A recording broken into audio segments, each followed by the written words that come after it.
Burada masraflarda bir aslında atlar kötü olsa hepinize sizler için hep durup sağlıklı degan kelimat bo'lgan.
Meclisinde belirli olan Abdurrahman Hatası'nın belirli metni olan Maşmotoy deyin bir soru eken.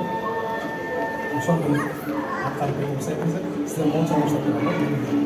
Taşlar, bol taşlar.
oldu.